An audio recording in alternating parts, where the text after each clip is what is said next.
Hi friends, welcome back to my channel. నేను మీ గాయత్రినండి. ఈరోజు చేయబోతున్నాను స్వీట్ షాప్ స్టైల్ బాదుషా అండి. పక్కా కొలతలతో చూపిస్తాను. పైన క్రిస్పీగా లోపల జ్యూసీగా ఎలా ఉండాలో నేను చూపిస్తున్నాను చూడండి. చాలా టేస్టీగా ఉంటుంది. నా పద్ధతిలో ఒకసారి ట్రై చేయండి ఫ్రెండ్స్. పక్కా కొలతలతో చూపిస్తాను. 2 కప్పులు మైదా తీసుకుంటున్నానండి. నేను చూపిస్తున్న కప్పుతో 2 కప్పుల మైదా, అలాగే ఇది 1/4 స్పూన్ అంత సోడా పొడండి, పించ్ ఆఫ్ సాల్ట్ సరిపోతుందండి. అలాగ కలుపుకున్న తర్వాత ఇప్పుడు మనము 1/2 కప్ అంతా మనము గీ తీసుకుందామండి. అలాగా గీయే వేయండి, నెయ్యి వేద్దామండి. 1/2 కప్పు నెయ్యి వేసి అలాగా నేను చూపిస్తున్న విధంగా అలా కలుపుకోవాలండి. నెమ్మదిగానే అలాగ పైననే అలాగ వేళ్ళు ఎలా పెట్టి నేను కదుపుతున్నానో అలాగా కలుపుకుంటూ ఉండాలండి. అది అలా కలుపుకుంటున్నాం కదా, అలాగ ముద్దగా రావాలి.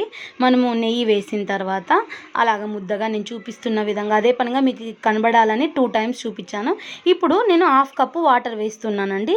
కొద్దిగా అన్ని 1/2 కప్పు వాటర్ ఒకేసారి వేయకూడదండి. నేను చూపించిన కప్పుతోనే 1/2 కప్పు వాటరు కొన్ని నేను చూపిస్తున్న విధంగా నిదానంగా కలుపుకోండి. అలాగా కొన్ని వాటర్ వేసుకుంటా కలుపుకోవాలి. మీకు ఒకవేళ సరిపోలేదు అంటే ఇంకా కొన్ని వాటర్ వేసుకోండి. 1/4 కప్ అన్ని వాటరు. నాకు 1/2 కప్పు వాటర్ సరిపోయాయండి. నేను చూపిస్తున్న విధంగా అలాగా కొన్ని వాటర్ వేసుకుంటూ కలుపుకోవాలండి. ఒకేసారి వేసిందంటే గుల్లగా రావండి. అందుకే నేను కొన్ని వాటర్ వేసుకుంటా కలుపుకుంటున్నాను. ఇప్పుడు అలాగా నేను చూపిస్తున్న విధంగా అలాగా కలుపుకోవాలి. అలాగ మెత్తగా కలుపుకొని 20 మినిట్స్ అండి నానబెట్టాలండి. పక్కకు పెట్టేసుకుందాం. ఇప్పుడు షుగర్ సిరప్ చేసుకుందామండి. 2 కప్పులు షుగరు, 1 కప్పు వాటర్ వేసుకుందామండి. అలాగా వాటర్ వేసుకున్నాం కదా, ఇప్పుడు మీడియం ఫ్లేమ్లో పెట్టి చక్కెర కరిగేంత వరకు ఉందామండి. అలాగా మీడియం ఫ్లేమ్లోనే పెట్టండి. అలా కరుగుతోంది కదా, ఇప్పుడు మనము యాలక్కలు వేసుకుందామండి. 3 లేదా 5 వేసుకోవచ్చు. పౌడర్గా అయినా రుబ్బి పెట్టుకోవచ్చు, లేదా యాలక్కలు దంచైనా వేయచ్చండి వాటర్లోకి. అలాగా నేను 5 యాలక్కలు వేసానండి. 3 లేదా 5 వేయచ్చు, మీ ఇష్టము. అలాగా యాలక్కలు మీకు ఇష్టమైతే సాఫ్రాన్ వేయచ్చండి, కుంకుమ పువ్వు. లేదంటే ఆప్షనల్ అండి, వేస్తే వేయచ్చు లేదంటే లేదు. ఇలాగ కరిగేంత వరకు మనము అలాగ లేత పాకం రావాలండి. నేను చూపిస్తున్నాను చూడండి, వేలుతో లేత పాకం వచ్చింది, సరిపోయిందండి. ఇప్పుడు మూత పెట్టి పక్కకు పెట్టేసుకుందాం షుగర్ సిరప్. ఇప్పుడు మనం ఆల్రెడీ 20 మినిట్స్ నానపెట్టుకున్న పిండిని తీసుకొని అలాగా ఉండలుగా నేను చూపిస్తున్నాను చూడండి. అలాగ మధ్యలో అనుకొని ఉండలుగా అట్లా అనుకొని అలాగా పెట్టేసేయాలండి. అలాగే ఇప్పుడు మనము హీట్ అయిందండి ఆయిల్లోకి మనము ఒక 5 మినిట్స్ ఆయిల్ హీట్ అవ్వగానే అలాగా సుమారు ఒక 10 పడతాయండి ఆయిల్లో. వెడల్పాటి ప్యాన్లోనే మీరు బాదుషాలు చేసుకోండి. ఇప్పుడు హీట్ అయింది కదా ఆయిల్, ఇప్పుడు మీడియం ఫ్లేమ్లో పెట్టండి, లేదంటే మాడిపోతాయి. చిన్నగానే ఉడకాలండి. అది ఎందుకంటే పైన ఎర్రగా అయిపోతాయి, లోపలంతా పిండి ఉంటాయి. ఇప్పుడు అవి బాదుషాలండి ఆయిల్లో ఆటోమేటిక్గా అవే పైకి వస్తాయండి కాలిందంటే. ఇప్పుడు అదిగో నెమ్మదిగా వస్తున్నాయి చూడండి, ఆయిల్ పైకి తేలాయి బాదుషాలన్నీ. అలా ఎంత బాగా పైకి తేలాయి కదండి.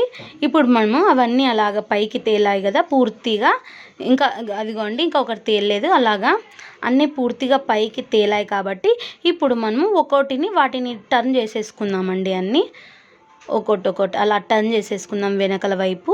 అలాగా మినిమం అండి మీడియం ఫ్లేమ్లోనే మినిమం ఒక 15-20 మినిట్స్ ఉడికించాలి.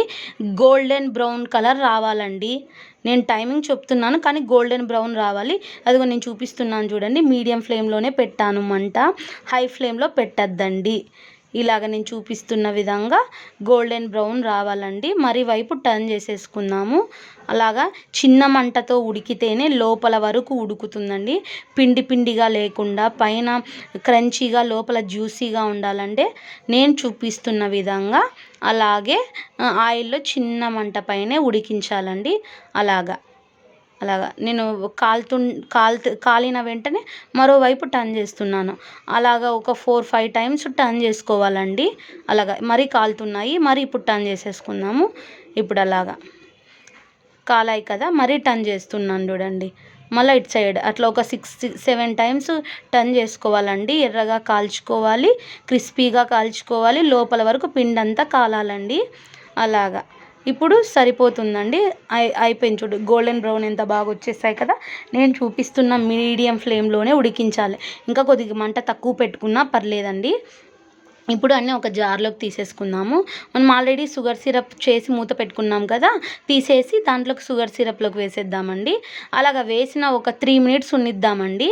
అలాగా తీసుకున్నవన్నీ వెనుకల వైపు టర్న్ చేసేసేయండి పాకులో. అలాగా మొత్తం ఇప్పుడు అలాగా 3 అన్ని టర్న్ చేసేసుకుందాం. ఒక 3 నిమిషాల పాటు ఉన్నియండి చాలు, పాకం పీల్చేసుకుంటాయండి. ఇప్పుడు మిగతావి కూడా వేసేసుకుందామండి. ప్యాన్లో ఇంకా ఉన్నాయి, అవి తీసుకొని వేసేద్దాము. అలాగ అన్నీ వేసి ఒక 3 మినిట్స్ ఉన్నిద్దామండి. అన్ని 3 మినిట్స్ ఆటోమేటిక్గా పాకంతా పీల్చేసుకుంటుందండి. 2 వైపులా టర్న్ చేసేసుకొని తిప్పుకోండి. బాదుషా కదా, ఆటోమేటిక్గా పీల్చుకుంటుందండి. చాలా టేస్టీగా ఉంటాయండి. స్వీట్ షాప్కి వెళ్ళాల్సిన అవసరమే లేదు. మన ఇంట్లోనే ఈజీగా ఏ మెథడ్తో ఎలాగ ప్రిపేర్ చేయాలో మనకు తెలిసిందంటే చాలండి. మనకి క్వాంటిటీ, వాటరు ఎలా వేయాలో మనకు తెలిస్తే చాలు, మన ఇంట్లోనే చాలా టేస్టీగా చేసుకోవచ్చు. స్వీట్ షాప్కి వెళ్ళని అవసరమే లేదండి. నేను చూపిస్తున్న పద్ధతిలో చేసేసేయండి ఫ్రెండ్స్. స్కిప్ చేయకుండా వీడియో చూడండి ఫ్రెండ్స్, అర్థమవుతుంది. అలాగన్నీ జ్యూసీగా ఎంత బాగుంది కదా, చాలా టేస్టీగా ఉంటాయి ఫ్రెండ్స్. నేను 2 కప్స్ పిండికి సుమారు ఒక 15 బాదుషా అయ్యాయండి. చాలా టేస్టీగా ఉంటాయి. ఒకసారి నా పద్ధతిలో ట్రై చేయండి. నా వీడియోస్ నచ్చినట్టయితే లైక్ చేయండి, షేర్ చేయండి, సబ్స్క్రైబ్ టు మై